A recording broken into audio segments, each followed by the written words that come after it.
अस्सलाम वालेकुम। Straight talk में खुश आमदीद। आपके साथ मैं हूँ आयशा बख्श। सदर ममलिकत आरिफ अलवी अप्रैल 2022 के बाद हर थोड़े अरसे में अपनी तरफ से सरप्राइज देते रहते हैं।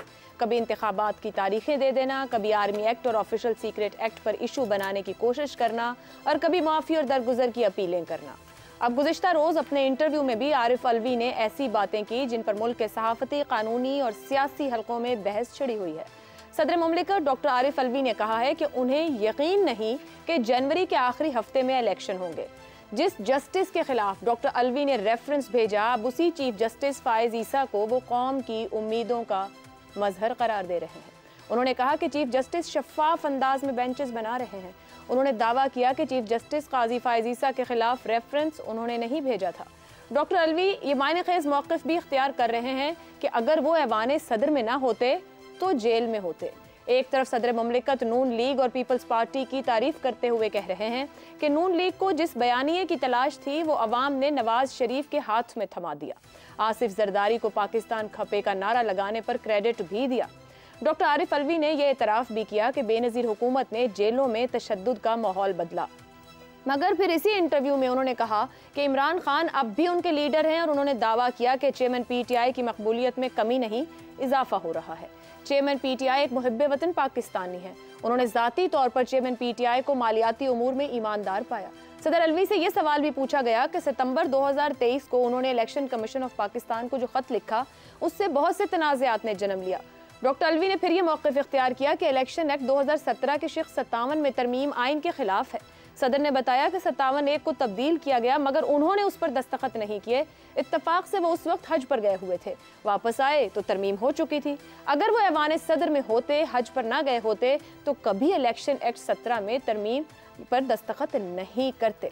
सदर आरिफ अलवी की यह हालिया गुफ्तगू, इसी पर बात करेंगे कि क्या पैगाम दिया जा रहा है, क्या कुछ कहने और किस तरीके से सिचुएशन के ऊपर अपनी राय रख रहे हैं। पैनल में हमारे साथ हैं अबसार आलम, शहजाद चौधरी, इफ्तिखार अहमद और जैगम खान। आप चारों का बहुत शुक्रिया। प्रोग्राम का पहला सवाल, चेयरमैन PTI अब भी मेरे लीडर हैं। सदर Arif Alvi, supreme commander of armed forces, सानहा 9 मई के मुबैना जिम्मेदार सियासतदान को अब भी अपना लीडर करार देकर क्या पैगाम देना चाह रहे हैं?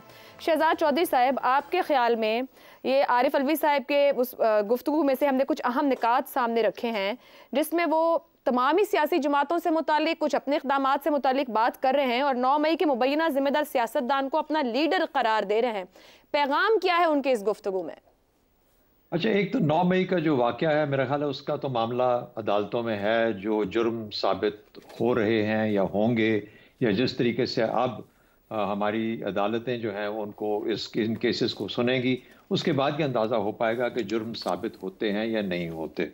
तो इसलिए जब तक कुछ साबित ना हो, बावजूद इसके कि बड़ी वाज़ेह तौर पर मुल्क के अंदर और ख़ास तौर पर अफवाज पाकिस्तान के अंदर जो 9 मई को वाक़या हुआ उसके बारे में बहुत शदीद रिजर्वेशंस हैं, तहफ़्फ़ुज़ात हैं, लेकिन बाहर सूरत चूँकि अब ये मामलात अदालतों के पास हैं तो लेट दी अदालत डिसाइड। एक तो ये बात होगी। दूसरी बात, 9 मई को एक तरफ रखते हुए मेरा ख्याल है जो पैगाम देना चाह रहे हैं वो ये पैगाम देना चाह रहे हैं कि पाकिस्तान की अदालती तारीख इस तरह की है और इस नौयत की है कि यहाँ पर अगर आज कोई गद्दार है, आज कोई जेल में है, तो वो अगले दिन आके या कुछ अरसे बाद आके पाकिस्तान की वजारत उज़्मा भी संभाल सकता।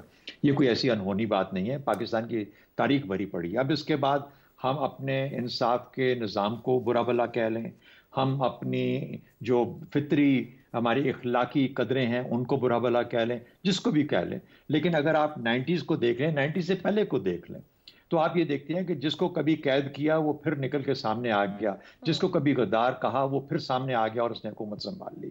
फॉर एग्जांपल 90s के अंदर ही आप देख लीजिए ना, 90s की मिसाल मैं आपको दे देता हूँ। उससे पहले बल्कि जुल्फ़िकार अली भुट्टो साहब के ज़माने में खान अब्दुल वली खान के ऊपर और उनकी पार्टी पर यह इल्ज़ाम लगा जब 1974 में हयात मोहम्मद खान शेरपाव का कत्ल हुआ पेशावर में, तो वो उस वक्त ये इल्ज़ाम लगा कि इन्होंने 20 करोड़ रुपया लिया है भारत से और उसके बाद उस पार्टी को बैन कर दिया गया, खान अब्दुल वली खान साहब को जेल में डाल दिया गया। तो ये जुल्फ़िकार अली भुट्टो साहब के ज़माने में हुआ।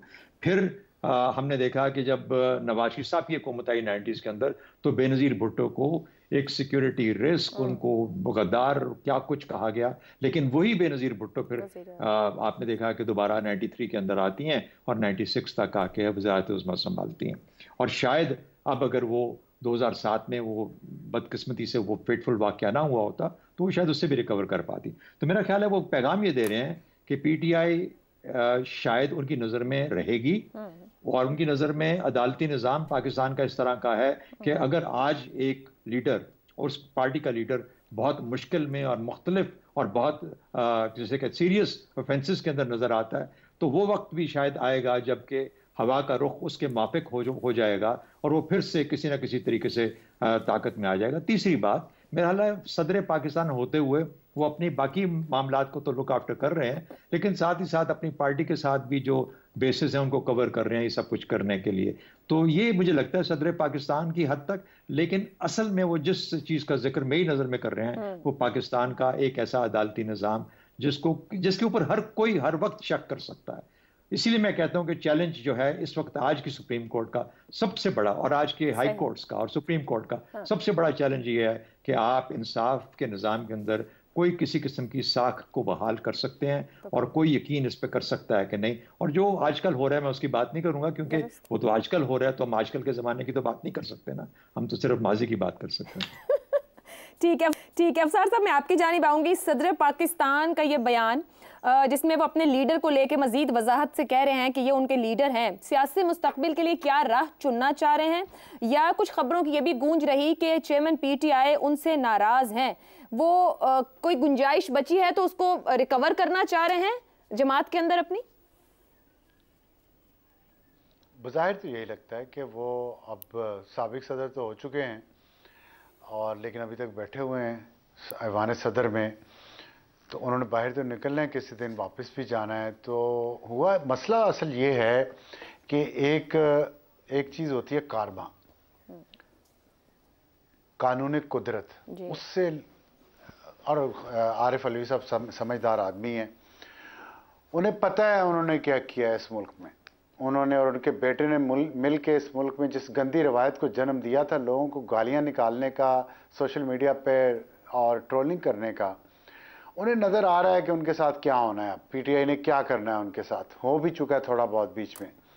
लेकिन जब वो ऐवान सदर से निकलेंगे ना तो उनके साथ वही होना है जो उन्होंने इस मुल्क की नौजवान बच्चियों को सिखाया है। आप खुद तो अपने सारे फैमिली को लेके जहाज़ में बैठ के सदारत के दौर में मज़े लेते हैं, कभी हज पे चले जाते हैं, कभी कहीं, लेकिन अल्लाह ताला तो जानता है ना कि क्या क्या करतूत हम करके जाते हैं वहाँ पे खाना काबा के ख़िलाफ़ के साथ जब पकड़ते हैं। तो उनको भी पता तो है कि उन्होंने क्या किया, क्या सिखाया है, किस किस तरह की गंदी गलीज़ गुफ्तगू करना सिखाई है, झूठे इल्ज़ामात लगाना सिखाए हैं बाप बेटे ने नौजवान नस्ल को। जो कल आप सोशल मीडिया की बात कर रही थी, इनका भी तहकीकात होनी चाहिए कि इन्होंने कितना माल बनाया उस वक्त चंदे इकट्ठे कर करके इस काम के लिए, क्योंकि शुरू तो इन्होंने किया। इन्होंने आरिफ अलवी ने और उसके बेटे अवाब अलवी ने शुरू किया, काम किया था। अगर आपको याद पड़ता हो तो सोशल मीडिया पर गाली देने का ट्रेंड। तो अब वो डर रहे हैं कि अब मैं खान साहब ने नाराज़गी का इजहार कर दिया है, दोगलापन को उनका यहाँ हो गया है, वो अब डर रहे हैं कि घर वापस जाऊँगा तो किस मुँह के साथ। इसलिए वो थोड़ी ग्राउंड तैयार कर रहे हैं, तारीफ़ें अब कर दी हैं, पहले कुछ और कह रहे थे तो अब कुछ और कह रहे हैं, मेरा तो यही ख्याल है। ठीक है ज़ैगम साहब, वो बयान में ये भी कहते हैं ऐवान सदर में ना होता तो जेल में होता, मतलब ऐवान सदर में रहने के लिए उनको कहीं ना कहीं अपनी जमात के अंदर अपनी स्पेस को कॉम्प्रोमाइज़ करना पड़ा, जिसपे नाराज़गी का भी इजहार हुआ। क्या सदर अलवी अपने ज़ाती और सियासी मुस्तकबिल से खौफज़दा हैं? इस इंटरव्यू में देखें तो उन्होंने सब साइड्स को बैलेंस करने की कोशिश की है। सदर साहब तो फरमा रहे हैं कि अगर वो ऐवान सदर में ना होते तो जेल में होते। मुझे पता नहीं उन्हें जेल में होना चाहिए या नहीं होना चाहिए, लेकिन ये मैं ज़रूर समझता हूँ कि उन्हें ऐवान सदर में नहीं होना चाहिए। और उन जैसे बहुत सारे जो पाकिस्तान में सदूर गुजरे हैं, उन्हें हरगिज़ ऐवान सदर में नहीं होना चाहिए था। देखिए, पार्लिमानी जमहूरियत में ये जो बेताज बादशाह बिठाया जाता है, जिसके पास कोई अख्तियार नहीं होता, लेकिन आइन ये कहता है कि ये पूरी रियासत का सरबराह है, गवर्नमेंट का नहीं, रियासत का सरबराह है।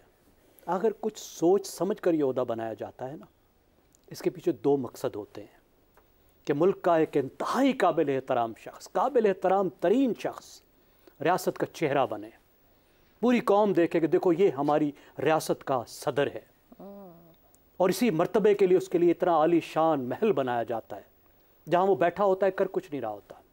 इस्लामाबाद में आप जाके देखिए, एक ही बिल्डिंग आपको नज़र आती है सबसे खूबसूरत, सबसे नुमाया, वो सदर साहब का महल है इस मकसद के लिए।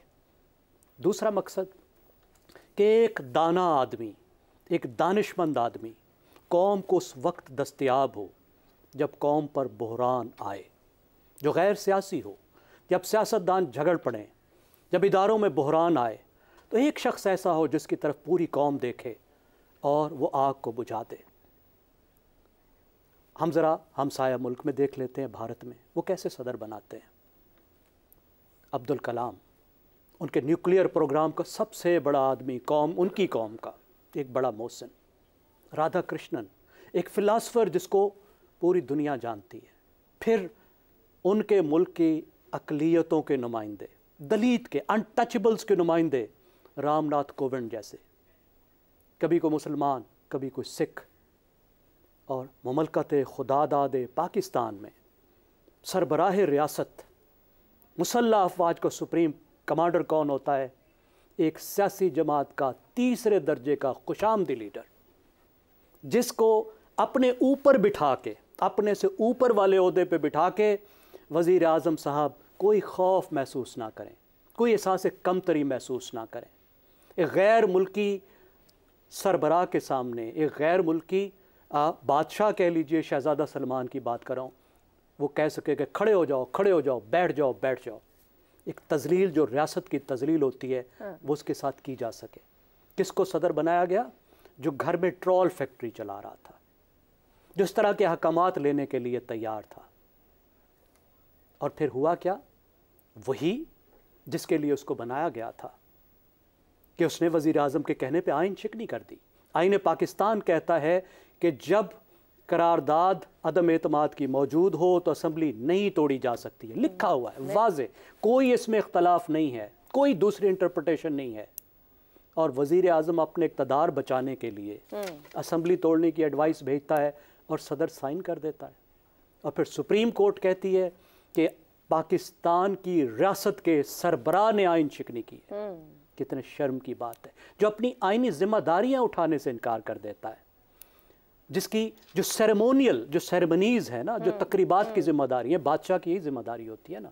मगर जैनब साहब, फिर ऐसी गुफ्तगू से क्या वो अपना ज़ाती और सियासी मुस्तकबिल बचा पाएंगे? ये जो आपने एनालिसिस कर दिया और जिस तरह के वो बयानात दे रहे हैं, उनको पता है अब चल चलाओ का जाने का वक्त है यहाँ से, बच जाएगा उनका सियासी। देखिए, तारीख ना तो उनके साथ तारीख उनको अच्छे नाम से याद करेगी, ना उनके मुखालिफिन जो दूसरी पार्टियों के लोग हैं जिनके साथ सदर के तौर पर उन्होंने ज़्यादतियाँ की, वो उनको अच्छे नाम से याद करेंगे। सही। और सबसे बड़ी बात जो उनको नज़र आ रही है, जो अफसार साहब ने बता दी, ना उनको अपनी पार्टी ओन करने को तैयार होगी।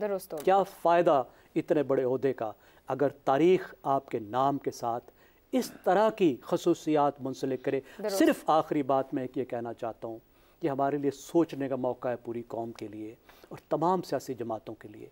क्या हम मुस्तकबिल में ऐसे ही सदर चाहते हैं? या हम कोई ऐसा निज़ाम लाना चाहते हैं कि पाकिस्तान के सदर भी ऐसे हों कि हम भी फ़ख्र कर सकें कि कितना बड़ा दानिशमंद आदमी, किसी मसीहियों का नुमाइंदा, पाकिस्तानी हिंदुओं का नुमाइंदा, कोई फ़िलासफ़र, कोई साइंसदान पाकिस्तान का सदर है। बहुत ही बड़ी बात आपने कह दी। इतना सोचने समझने का यहाँ तो अभी तक कोई असरार नज़र नहीं आया। इफ्तिखार साहब, आपकी जानिब आऊँगी। सियासी मुखालफिन की बात की गई इसी गुफ्तगू में। सदर मुमलिकत ये कह रहे हैं कि नून लीग को जिस बयानिए की तलाश थी वो अवाम ने नवाज शरीफ के हाथ में थमा दिया, और उधर चेयरमैन PTI जो जेल से पैगाम दे रहे हैं वो इस पूरे मामले को ही लंदन प्लान कहते हैं। फिर उन्होंने आसिफ जरदारी साहब की भी तारीफ़ की, उनके पाकिस्तान खपे के नारे की, मोहतरमा बेनज़ीर की भी उन्होंने तारीफ़ की है। जो कुछ वो कह रहे हैं, क्या उनकी जमात के सरबराह और लीडर भी वही राय रखते हैं, या इस वक्त वो क्यों कह रहे हैं, पहले क्यों नहीं ये कहा? उन्होंने आपको बता तो दिया है कि सारा सिस्टम अनकॉन्स्टिट्यूशनल है, और उन्होंने तारीख भी आपको दे दी है 5 नवंबर ख़त्म हो जाएगा। 5 नवंबर को आपका सिस्टम आईनी तौर पर उनके मुताबिक। और क्या कहते हैं बेचारे? उन्होंने कहा कि जनाब मेरे दक्षत नहीं हुए, मैं हज पे चला गया था, मेरी गैर हाजिरी में दक्षत हो गए। और भाई मेरे आइन में लिखा है कि अगर आप हज पर होंगे और अमूर ममलकत को चलाना होगा तो दक्षत वो आदमी करेगा जो आपके ओहदे पर उस वक्त फायज होगा। आपको इतना तो पता ही है ना, तो फिर आपको इतराज़ किस बात का है? आपने कहा कि 9 मई के हवाले से मैं मज़म्मत करता हूँ बतौर सदर पाकिस्तान। मैं हमेशा कहता हूँ ऐसा काम नहीं करना चाहिए था जिसमें तोड़ फोड़ हो। मोहतरम, क्या आप वो शख्स नहीं हैं जो मुबारकबाद दे रहे थे टेलीविज़न पे कब्ज़ा हो गया? ये मुबारकबाद कौन दे रहा था? ये मुबारकबाद किसको दी जा रही थी? तारीख़ में ये चीज़ें दर्ज हैं, उनका आप क्या करेंगे जनाब सदर? और जनाब सदर मुझे ये बताइए, आपके पास कौन सा पैमाना है कि आप सियासी बयान जारी करें और आपको सियासी बयान जारी नहीं करना चाहिए था? आपने ये हरकत पहले भी की, आपने एक प्राइम मिनिस्टर से हलफ लेने से इनकार किया और आपने एक कानून के बारे में ये कहा कि मैं इस कानून पर इसलिए दस्तखत नहीं कर रहा क्योंकि मैं एक अदालत में अपनी पार्टी की तरफ से इस किस्म के तस्वर के ख़िलाफ़ था। मुबारक हो आपको। अब आपने मुझे बताया है कि खान साहब की मकबूलियत कम नहीं हो रही, बढ़ रही है। ये बयान क्या है? ये किसने आपको ये बताया है? MI की रिपोर्ट आपने पढ़ी है, ISI की रिपोर्ट आपने पढ़ी है, IB की रिपोर्ट आपने पढ़ी है? और अगर ऐसा है तो क्या आपने कोई हलफ नहीं उठाया हुआ? क्या आप गैर जानबदार रहेंगे? आपका रोल जो है इस किस्म का नहीं होगा। और फिर आपने कहा कि बहुत ही मुनासिब फ़ैसला आएगा सुप्रीम जुडिशरी की तरफ से। आपको किस फ़ैसले की तवक्को है? ये वही सुप्रीम जुडिशल काउंसिल के हवाले से आप बात कर रहे हैं ना। आज के चीफ जस्टिस के ख़िलाफ़ किसने कहा था कि ये आदमी अच्छा नहीं है? और आज आप कहते हैं मुझसे 7 ऐसा हो गया। इतना गैर ज़िम्मेदार इंसान सदर पाकिस्तान कहलवा सकता है? जिसको ये आज कहना पड़ा कि मुझसे वो गलती होगी, वो गलती नहीं थी, वो एक साजिश का हिस्सा था और उस साजिश में आप एक साजिशी किरदार थे। तारीख़ ने ये साबित किया।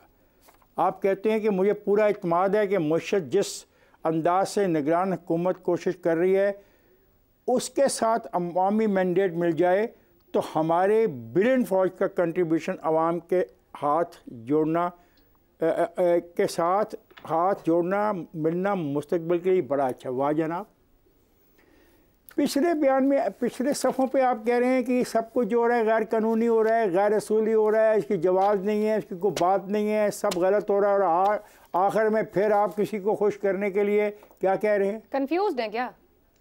नहीं, बिल्कुल से स्ट्रेट फॉरवर्ड है, कंफ्यूज तो कोई नहीं। बड़े इलेक्शन भी नहीं हो रहा, वो बड़े मैं बताता हूँ। मेरे दोस्त माफ़ कीजिएगा, आपने शायद सुना नहीं, मैंने कहा 5 नवंबर उन्होंने तो तारीख दे दी कि 5 नवंबर के बाद सारे चीज़ तमाम अमूर जो गैर कानूनी हो जाएंगे, निगरान हुकूमतें गैर कानूनी हो जाएंगी, निगरान हुकूमतों के फैसले गैर कानूनी हो जाएंगे। और मैं हैरान हूँ कि उनकी वो तारीफ़ किए जा रहे हैं कि बिलियन फ़ौज का कंट्रीब्यूशन। मोहम्मद क्या कहना चाह रहे हो भाई? ठीक है, कुछ तो बता दो। चले, मैं ये कुछ ऐसी बात तो बता दो जो मुझ जैसे आदमी को भी समझ आ जाए। हाँ, आप वही है ना जो उन्होंने कहा था कि जो ये गाली का जो दौर है और जो बुरे लफ्ज़ों का दौर शुरू करने का, आप वही है ना जो इसमें शामिल थे। आपको अफसोस से मुझे कहना पड़ता है, वाकई ये सही कह रहा है मेरा दोस्त, आपका मैटर ही इस काबिल नहीं था कि आप प्रेसिडेंट ऑफ पाकिस्तान बनते हैं। मुझे मुख्तसरन इस पे राय चाहिए कि वो कहते हैं कि जनवरी को लेके जब इलेक्शन का सवाल हुआ तो वो कह रहे हैं कि कोई इम्कान नहीं है। ये सदर मुमलिकत आला आईनी ओहदा, यहाँ पे इतनी बात हुई है, उन्हें इलेक्शन होने का यकीन नहीं है। उनको किस बुनियाद पे उन्होंने फैसला किया मुझे ये बताया ना। मैंने कहा कि MI ने कहा, ISI ने कहा, IB ने कहा, अगर कहा भी है तो ये तमाम खुफिया डॉक्यूमेंट जो उनको दी जाती हैं बदकिस्मती से एक ये प्रोसेस के जरिए जाती हैं, क्या इनको शेयर करना चाहते हैं, क्या कहना चाहते हैं, किस अदारे ने उनको ये मशवरा दिया है? खुल के बात करें। क्लैरिटी है थॉट्स में, अपनी जमात को लेकर, दीगर जमातों को लेकर, सदर मुमलिकत तमाम जमातों पे बात कर रहे हैं। ना ऐसा ना कीजिएगा। उन्होंने अपनी जमात के बारे में कहा कि वो आदमी बहुत ईमानदार है। पर तारीफ तो नून लीग की भी की, तारीफ जरदारी साहब की भी की, शहीद मोहतरमा बेनज़ीर की भी की, सबकी की है। मोहतरमा की तारीफ बनती है, आसिफ जरदारी की तारीफ बनती जब उसने कहा कि पाकिस्तान खपे। आप यकीन करें, मैं कह रही हूं चेयरमैन पीटीआई भी ऐसा ही समझते हैं जैसा ये कह रहे हैं जो उनका लीडर है। कहाँ चेयरमैन पीटीआई और कहाँ आसिफ जरदारी का ये मौक़िफ़ के पाकिस्तान खपे। आप तसव्वुर नहीं कर सकती उसका क्या हो रहा था और क्या क्या खुदा न खास्ता हो सकता था। फिर उनके लीडर और उनकी सोच में बहुत ना हाँ। ये क्या है, किसको सपोर्ट कर रहे हैं और किस हैसियत में ये बात बयान दी है इन्होंने? पता नहीं, यही तो पूछ रही थी मैं किस हैसियत में। किस हैसियत में बयान दिया? वेरी सॉरी, मुझे नहीं समझ आई, मैं मादत खाऊं। आप भी कंफ्यूज हो गए सदर मुमलिकत के बयानात सुनने के बाद। सदर मैं मादत खाऊं, मैं आपकी बात नहीं समझ सका, लेकिन एक बात मुझे याद है कि you are the chief of the arm forces. एक ब्रेक की तरफ जाना है। मुमलिकत के जो बयानात रहे, इफ्तिखार अहमद साहब खुद कंफ्यूज हो गए। उम्मीद करते हैं कि जो अगला इंटरव्यू वो देंगे उसमें क्लैरिटी के साथ वो इन सवालों के जवाब देंगे। एक ब्रेक लेते हैं, ब्रेक से वापस आएंगे तो एक और अहम, ब्रेक से वापस आएंगे तो नैब और उसके किरदार पर गुफ्तगू रहेगी। स्ट्रेट टॉक में एक बार फिर खुशामदीद। मुस्लिम लीग नून के रहनुमाओं की जानिब से आज फिर नैब के सियासी और मुतनाज़े किरदार पर बात की गई। शहबाज शरीफ से जब नैब के सियासी किरदार के हवाले से सवाल किया गया तो शहबाज शरीफ ने दावा किया कि मियां नवाज शरीफ भी इस बात पर मुत्तफिक हैं कि सियासी जमातों के साथ नैब के सियासी इस्तेमाल को ख़त्म करने के लिए बात करनी चाहिए। जबकि ख्वाजा आसिफ ने तो एक कदम आगे बढ़कर कहा कि मुस्लिम लीग नून ने इस बारे में गौर व फिक्र शुरू कर दिया है कि इलेक्शन के बाद नैब को बतौर इदारा लपेट दिया जाए या तरमीम करके इस इदारे को चलते रहने देना चाहिए। नैब ने गुज़िश्ता 20-24 सालों में अंधी मचाई हुई है। ये पहला मौका नहीं कि सियासतदान नैब के सियासी किरदार की मजम्मत कर रहे हों। फौजी हुक्मरानी के दौर में बनाए गए इस मुतनाज़े इदारे पर पाकिस्तान की शायद ही कोई छोटी बड़ी सियासी जमात हो जिसने नैब के सियासी किरदार की मजम्मत न की हो। पाकिस्तान पर गुज़िश्ता 15 साल में 3 सियासी जमातों पीपल्स पार्टी, नून लीग और पीटीआई को हुक्मरानी का मौका मिला। इन तीनों अदवार में हुक्मरान जमातों के अहम रहनुमा वुज़रा नैब के सियासी किरदार पर तनकीद करते रहे।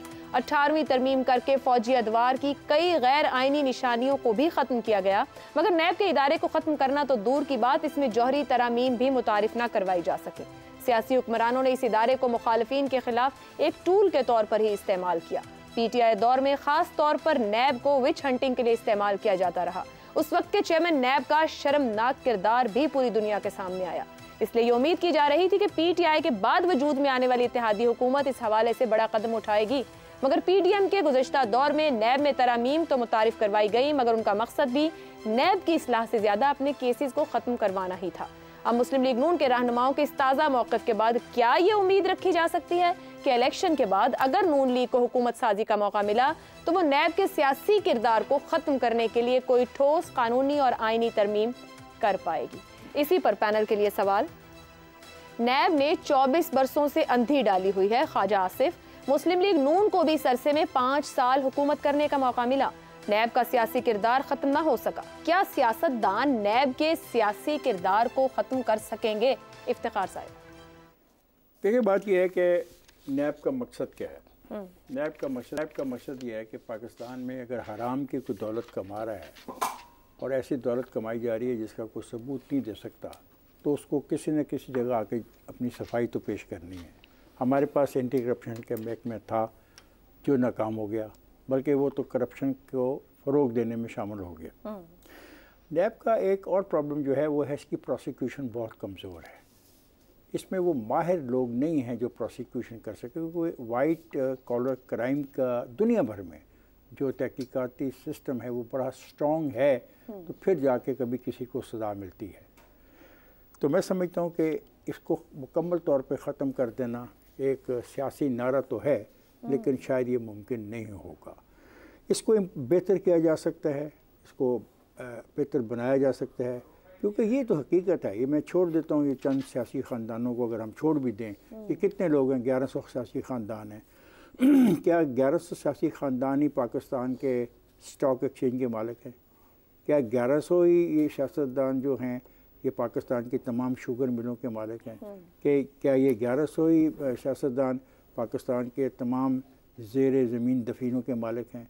क्या 1100 ही जो हैं ये तमाम चीज़ों के कार्टलाइजेशन करते हैं? क्या ये 1100 ही हैं जिनके पास दौलत दिनों में आई है और अब वो सारी की सारी दौलत पाकिस्तान से बाहर ले जाके अच्छे विलास बनाते हैं, अच्छे घर बनाते हैं, अच्छी रिहाइश करते, कहीं ना किसी तो पैसा जा रहा है, कोई ना कोई तो करप्शन कर रहा है और कहीं ना कहीं तो करप्शन हो रही है।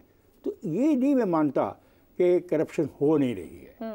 और ये बात ठीक है कि इसका निशाना आपको सियासी लोग बनते नज़र आते हैं और बनाए भी जाते हैं अपने मकासद के लिए, लेकिन क्या सिर्फ सियासी लोगों के लिए ही नैब को आप ख़त्म करना चाहते हैं? नहीं जनाब, ऐसा कानून लाजमी होना चाहिए जो पाकिस्तान की दौलत लूट को लोग बाहर ले जा रहे हैं। मैं ऐसे लोगों को जानता हूँ, ज़्यादा नहीं पुरानी बात, जो 15-20 साल पहले वाकई इस सलाहियत के मालिक नहीं थे कि वो एक अच्छा घर भी मेंटेन कर सकते, तो आज वो महलों के मालिक हैं। तो फिर रियासत का ये हक तो है कि उनसे ये सवाल तो पूछे कि ये महलों के मालिक आप कैसे बन गए, और ये जो तमाम का तमाम हमारा जो सरमाया है ये बाहर क्यों गया। और ये मतलब पिछले दिनों एक रिपोर्ट छपी थी, हज़ारा लोगों के घर पाकिस्तान के जो हैं वो बाहर हैं, और हमारे जो सरकारी मुलाजमीन हैं इनकी भी हज़ारों की फहरिस्त है जो 2 मुल्कों की शहरियत रखते हैं, घर भी उनके बाहर है, तो क्या उनसे भी कोई उनसे भी नहीं पूछ सकता। सो कानून होना चाहिए, कानून में सुकम जो हैं प्रोसिक्यूशन के बारे में ट्रेन लोग नहीं हैं, वाइट कॉलर क्राइम पर मेहनत करनी पड़ी है, इसको इम्प्रूव किया। ठीक है, नहीं खत्म मुमकिन नहीं होगा। शहजाद साहब, टैक्स के इदारे हैं, एंटी करप्शन के इदारे हैं, कवानीन भी मौजूद हैं, जब वो सब नहीं कर पा रहे तो क्या नैब जो कि ड्रकोनियन रखता है, फिर ये कारोबारी हजरात भी आते हैं, हमने गुज़िश्ता दौर में एक प्रोफेसर साहब का भी देखा जो जान से गए, और भी लोग हैं, ब्यूरोक्रेसी भी आती है, क्या वाकई नैब ने डिलीवर किया है और क्या इसका होना जरूरी है या खत्म होना जरूरी है? अच्छा, पहले तो इफ्तिखार साहब ने जो कहा मैं बिल्कुल मैंने उनसे एग्री करता हूँ। आई थिंक उन्होंने तकरीबन हर एरिया कवर कर दिया, इसकी कमजोरियां बता दी, हमारे मुआशरे का, हमारे निज़ाम की जो कमजोरियां उसका जिक्र किया, बिल्कुल ठीक है, परफेक्टली फाइन, और ऐसा ही होना चाहिए जैसे वो कह रहे हैं। हमारा मुआशरा या हमारा निज़ाम हुकूमत या निज़ाम जो अशराफिया है वो अभी उस लेवल पे नहीं पहुंचा कि जहां पर हम किसी किस्म का ट्रस्ट डेवलप कर सकें, और इसकी कमी और इसकी वजूहात हैं और उसकी बड़ी स्ट्रांग रीजंस हैं कि ये नहीं है, और उसने बड़ा बेहतरीन अंदाज में उन्होंने उसका जिक्र किया। सितम ज़रीफ़ी ये है कि ख्वाजा आसिफ आज के दिन में ये बात कर रहे हैं, जबकि नैब एक बहुत अच्छे बच्चे की तरह बिहेव कर रहा है। तो जब वो एक बहुत अच्छा बच्चा बन के उनके तमाम चीज़ों को कर रहा है तो उसको ऐसा काम आज उनको, लेकिन बासूरत लॉन्ग टर्म जब देखा जाए तो लॉन्ग टर्म मसाइल रहे हैं नैब के, नैब को इस्तेमाल किया गया है सियासी मकासद के लिए, नैब की जो मकसद था वो नहीं होने दिया गया, क्योंकि उसको फिर जो भी इंफॉर्मेशन थी जिस तरीके से इस्तेमाल किया गया, नैब के ऐसे सरबराहान थे जिनको छोड़ना पड़ा नैब को, क्योंकि उनको उसको सियासी मकसद के लिए इस्तेमाल करने का कहा जा रहा था। लेकिन थोड़ी सी एक छोटी सी मैं एक आपको जिस तारीख में से देता हूँ, मोहम्मद खान जुनेजो बहुत एक अच्छे नेक इंसान थे, उनके ऊपर कोई किसी किस्म का दाग ना आया जब वो वजीर आजम थे, छोड़ के चले गए जब उनका वक्त खत्म हुआ। बेनजीर भुट्टो आई तो IGI की सूरत के अंदर पहला धचका लगा 2-2.5 साल की हुकूमत के बाद।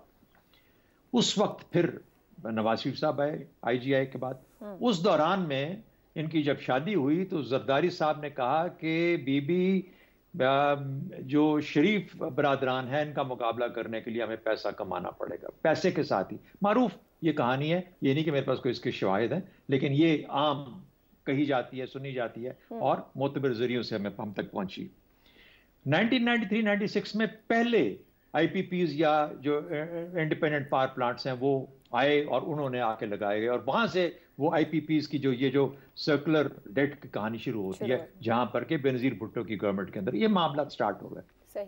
अच्छा, उसके बाद फिर आता है वक्त, यही वो वक्त है जबकि एवनफील्ड का मसला लंदन में स्टार्ट हुआ हुआ है। याद रखें 92 से 96 तक मैं पाकिस्तानी सफारत खाने में लंदन में मुतय्यन था। सही। जब मियां रियाज समी साहब वहां पर PMLN की तरफ से हाई कमिश्नर थे, और फिर ज्यादा अरसा उसके बाद फिर वाजिद शमसुल हसन साहब हमारे साथ हाई कमिश्नर थे, तो मैंने 2 हाई कमिश्नर देखे, और दोनों के दौर वक्त के अंदर कुछ ना कुछ मामला तो उन्होंने क्रिएट होते रहा। ये एवनफील्ड हमसे बहुत दूर नहीं था, हाइड पार्क बिल्कुल करीब था, यानी हमारे सामने सब कुछ हो रहा था, तो हम ये सब चीजें देख चुके हैं। फिर 2000 में जब एहतसाब बना, 1999 में जब ये आखिरी हुकूमत आई PMLN की मार्शल लॉ से पहले, तो उस वक्त एहतसाब कमीशन सैफुर रहमान जाके जब फिर खत्म हुई और जाके जेल में कदमों में पड़ गया जरदारी साहब के, जी मुझसे गलती हो गई। तो कहने का मतलब ये है कि हमें ये पूरे का पूरा निजाम एक दूसरे के पीछे पड़ा हुआ नजर आता है। बिल्कुल सही है। तो PTI का आपने जिक्र कर दिया, तो मेरा ख्याल है कि जहां पर एक किसी फौजियों ने इसको इस्तेमाल किया, वहां पर हमारे सियासी लोग, तो थोड़ा सा एक और फाइनल एक जुमला है, वो ये है कि हम बाकी तो हर एक का सियासी किरदार देखते हैं। हाँ। कि कोई ना कोई सियासी किरदार, अपने भी किरदार को कभी बिल्कुल यही अहम सवाल कि हम वजूहात क्रिएट करते हैं कि नहीं करते। बिल्कुल ठीक है, एक ब्रेक लेते हैं। आखिर सियासतदान खुद क्यों नहीं इस मामले पर यकसू हो पाए? एक ब्रेक के बाद प्रोग्राम के आखिरी हिस्से में आपको खुश आमदीद कहेंगे। हम बात कर रहे हैं नैब के किरदार और उसकी ज़रूरत पर। ज़ैगम साहब, गुज़िश्ता मतलब 2008 से लेकर अब तक 6 वज़ीर आज़म आए और 6 के 6 ही नैब के सामने पेश होते रहे। क्या मखसूस दबाव के बायस ये मुंतखब वज़ीर आज़म भी नैब के किरदार को सही नहीं कर सके? क्योंकि मुतासिर सब हुए, तनकीद सबने की।